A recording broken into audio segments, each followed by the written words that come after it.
ወይዘሮ ፍቅርተ እንግዲህ ጽጌረዳ ነፍሰ ጡር ናት። የነፍሰ ጡር መቆጣጠሪያ ቴስት ማድረጊያ ፖርሳ ውስጥ አግኝቻለሁ በማለት ለወይዘሮ ዘርፌ ዱብዳውን አፈረጠችባት።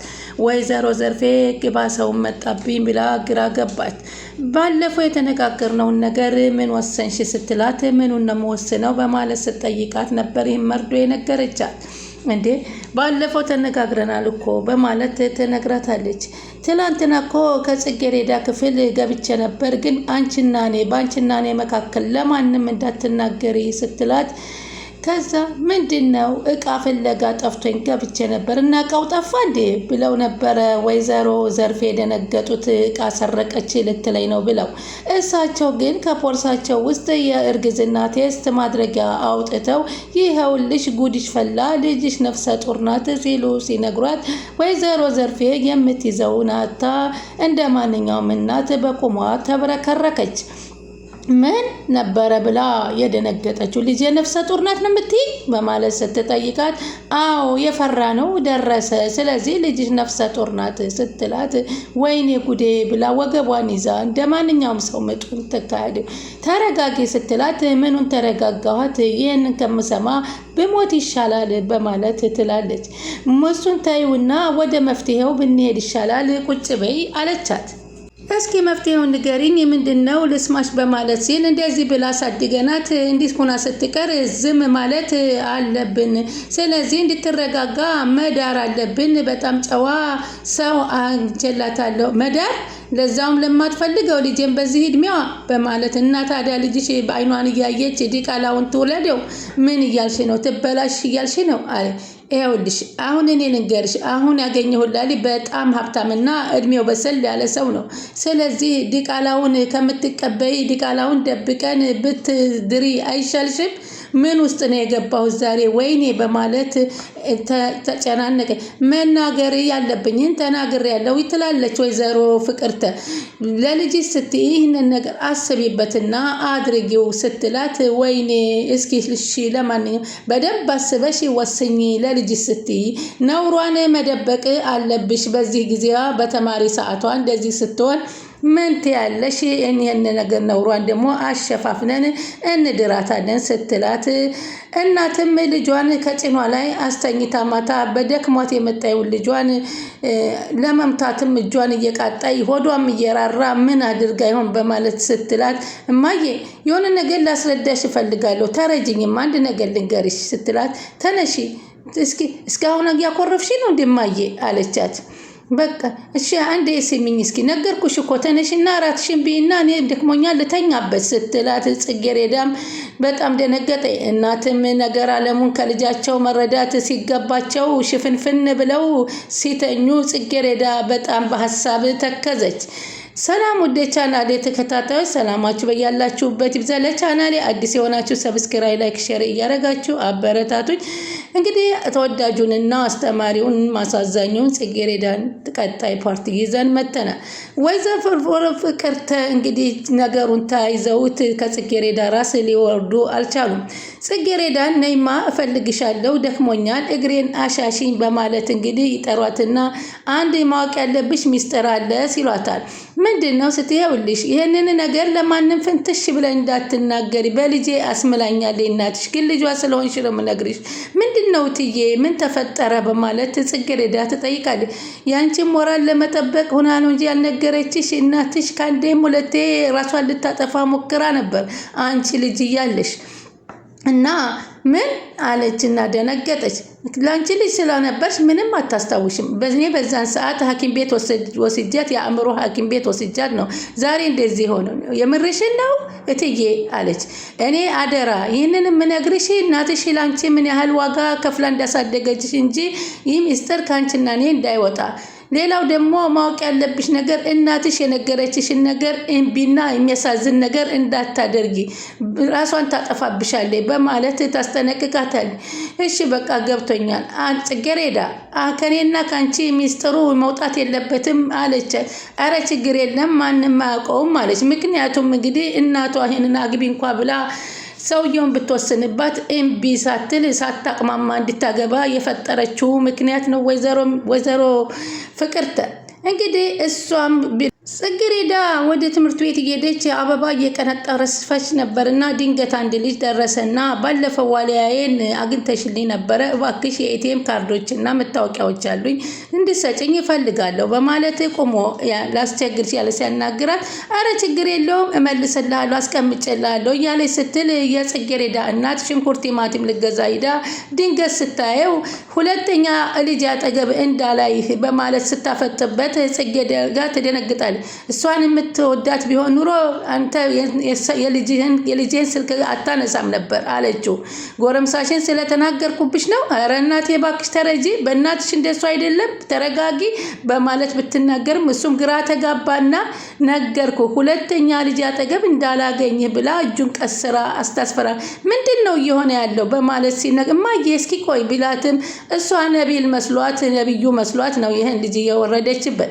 ከዛም የፈሰሰውን ሽንኩርት ቲማቲም አነሳስተው ወደ ቤት እየተሯሯጡ ሲል ይህን ነበር የምትፈልጊው አይደለም? ይህን ነበር ከኔ የጠበቅሽው በማለት እናቲቱም ቁጣዋን ከእሷ ላይ አበረደችባት። እሷም ጽጌረዳን ማስረዳት እንኳን እናቷ ልትረዳትም አልቻለችም።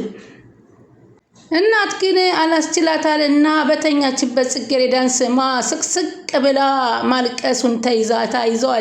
ወይ ጽጌረዳን ብትጠይቃት መልካም ነበረ። ጽጌረዳም እንደ ማንኛውም ሰዓቷ ተነስታ ስራዋን ልትተገብር ወደ አቶ መስፍን ቤት ታመራለች። ሰላም ብላ ስትገባ ግን አቶ መስፍን የተቀበሏት በቁጣ ነበር። ምክንያቱም ነብዩ በጨመረው ጨው እንዴት እንደዚህ አድርገሽ ለእንግዳ ያቀረብሽው ጨው ሁሉም ጨው ሆኗል በማለት ሲናገሯት ኧረ በፍጹም እኔ ቀምሼ ነው የሰራሁት ጨው አላደረኩበትም ስትላቸው ነይ ቅመሹ ቀምሰሽ ንገሪ፣ እንግዶቹ መጥተው አንድም አልቀመሱትም አለ። ሰላም አይደላችሁም? መቼም ሰላሙን ማንችን ጠይቅሻለን ነቢሉ እንዴ ምንድነው በማለት ተደናገጠችና እሷም ምን ነው የኔ ልጅ አሉ። አሁን ግን አላበዛሽውም እንዴ? ምግቡ ላይ ይሄን ያህል ጨው መጨመር አስፈላጊ ነበር? የምን ጨው አለች። ይሄው ትናንትና የመጡት እኮ ምግቡን እኮ ስሰራው ጨውን በስነ ስርዓት ቀምሼው ነበር የወጣሁት በማለት ስትናገር ነብዩ አንቺ ምላስሽ አይሰራም እንዴ አላት። ከዚህ ሁሉ የሰራሽው ራስሽ ቀመሽው ሲሏት ነበር። ስትቀምሰው በፍጹም ምንም ነገር ጨው የበዛበት መሆኑ ስትረጋግጥ በጣም ደነገጠች። ከዛም አቶ መስፍን ትሰሪ እንደው ስሪ ልጄ፣ አንቺ በዚህ አይነት መንገድ እኔንም ትገልኛለሽ እንኳን እንግዶቼን በማለት ተቆጥተው ወደ ውስጥ ሲገቡ ከዛ ነቢል ስራውን ጀመረ። እኔ እኮ ግን ትናንትና ጨው ጨምሬ አልጨመርኩም እና ታዲያ ማን ጨመረ አላን ነብዩ። እሱን አላቅም፣ እኔ ግን በትክክል ነበረ ምግቡን ቀምሼ የወጣሁት። አንቺ ለምንድን ነው የምትንገላችው? ለምን ሌላ ስራ አትፈልጊም አላት። ለምሳሌ በ15 ቀን ወይንም አንቺን ቀለል በሳምንቱ ቀለል ያለ ገንዘብ ብዙ ገንዘብ በአጭር ጊዜ መክበር የሚመጣበት አላት። እውነት አንተ ለኔ ስራ አግኝተህልኝ ነው አለች። አዎ አንቺ ብቻ ፈቃደኛ ሁኚ እንጂ እኔ ስራውን አገኝልሻለሁ አላት። በዚህ ጊዜ እኔ ተራ ሰው አይደለሁም ገባህ? እኔ እንደዚህ አይነት ሰው የሚናገረኝ አይደለም በማለት በጥፊ ነው ያቃጠለችው። ምን ተራና ክብር እኔ እንደፍረህ እንዴት እንደዚህ አይነት ስራ ትጠይቀኛለህ አለችው። ማንነትሽን ረሳሽው እንዴ? እኔ በጥፊ አለ። የኔ ማንነት እኮ ገላዬን መቸርቸር አይደለም አላት።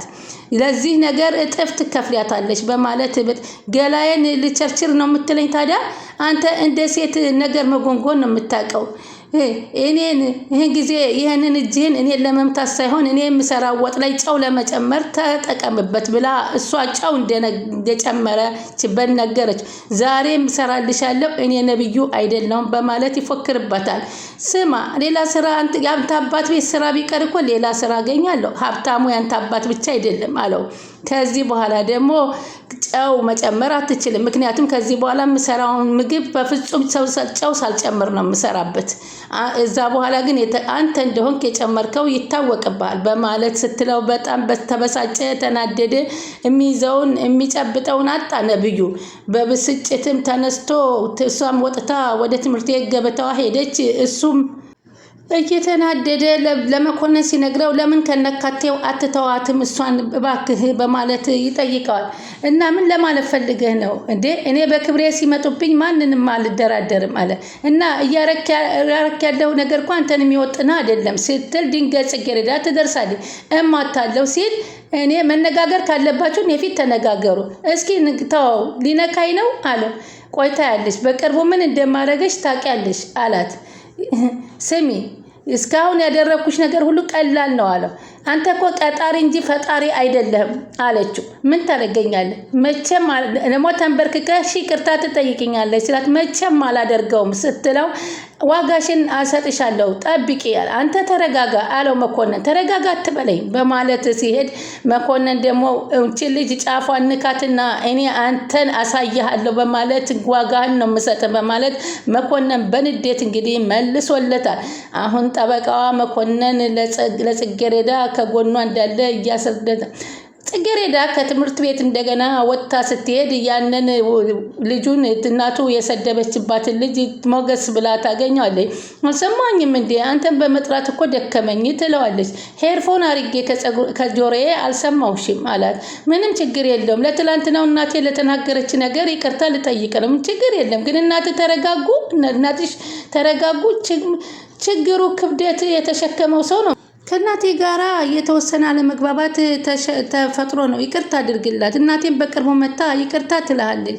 የተወሰነ አለመግባባት ነው አለችው። እናትሽ ነች ግን ያቺ አላት። አዎ እናቴ ነች ግን የተወሰነ አለመግባባት ነው እንጂ እናቴ ቀርበ ብታውቃት ተወዳታል። እንደዚህ አልነበረችም። ግን ምንድነው ችግሯ? ፍቅረኛ አንስቶ ስልክ አናግሮብሽ ነው አላት። ቆይ አንተ ምን እያልክ ነው? እኔ ምንም አይነት ፍቅረኛ የለኝም አለችው። ደግሞ በእናቴ ስም ይቅርታ ጠይቃለሁ አለችው። እሷም ለትንሽ ጊዜ ነው እንጂ ይቅርታ ትጠይቃለህ አለችው። ደግማ አይ ምንም አትጨነቂ ብቻ እቃዎቹን መልሽልኝ አላት። ግን የሆነ ሰው ስልክሽን ላይ አንስቶ የተናገራት የሆነ ሰው እንደዚህ እያደረገብኝ ነው አለችው። መልካም አይዞሽ ግን ተረጋጋች። እናትሽ በጣም ተናዳ ነበር አላት። ፈጣሪ ይመስገን አሁን ተረዳርታለች። ትንሽ ጊዜ ነው እውነቱን እስከምትረዳ ነው ሁሉ ነገር። ስለተረዳኝ አንተን በጣም አመሰግናለሁ። አሁን ቶሎ ወደ ቤት መግባት ስላለብኝ በልቻው። ግን እስካሁን እኮ ስልክሽን አልሰጠሽኝም አላት። ስልክሽን ብላ ደነገጠኝ። ሰፈር አላምድሃለሁ ብለሽ ነበር። እስኪ ስልክሽን ስጭኝ ከደበረሽ ግን ይቀራል ሲላት አይ ችግር የለውም በማለት እንግዲህ ስልኳን ለዚህ ለትምህርት ቤት ጓደኛዋ ልጅ ትሰጠዋለች። እቃውንም እናቷን አግባብታ ዋሊያውንና መታወቂያውን እንደምትመልሰት ነው። ጽጌረዳ ትምህርቷን እንድታቋርጥ ፈልጋለሁ አለ ደግሞ ነብዩ ከሄቨን ጋር ቁጭ ብሎ ካፊ ይሄ እንኳን የማይሆን ነገር ነው እንዴት ነው የምታቋርጠው አላት። ፈራሽ እንዴ አላት። አይ በፍጹም እናቷም እሷም በትምህርታቸው አይደራደሩም አለች። ትምህርት ቤቱ እስከሚጠፍሻት ድረስ እስከሚደብራት ድረስ ራሷን እንድጠላው ማድረግ ነው አለ። ግን ደግሞ አንድ ሀሳብ መጥቶልኛል አለ። ምንድን ነው? ፈተና ሰዓት አይዲያዋን ደብቀነ እሱ አይዲያዋን ካላቀረበች መፈተን ስለማትችል በዛ ምክንያት ከትምህርት ቤት ፈተና ሳትወስድ ትባረራለች። ስለዚህ ፋይናል ፈተናዋን እንዳትወስድ እናደርጋታለን ሲሉ በዚህ ይስማሙባታል። ግን አዘንሽላት እንዴ አለቻት። አላዘንኩላትም አለ። አይዲያዋ ካሰረቅናት ስለማትፈተን ሲል ይህም ሀሳብ እንግዲህ ተስማሙባት። ዛሬም እናትና ልጁ ለጽጌረዳ መጎንጎናቸውን አላበቁም። ግን እናት እስከ መጨረሻ ሳትረዳት አንድ ችግር ላይ እንዳትወርቅ ብቻ ነው በጣም የሚያሳዝነው። ስለምትከታተሉን ከልብ እናመሰግናለን። ላይክ፣ ሼር፣ ሰብስክራይብ እያደረጉ ይጠብቁን።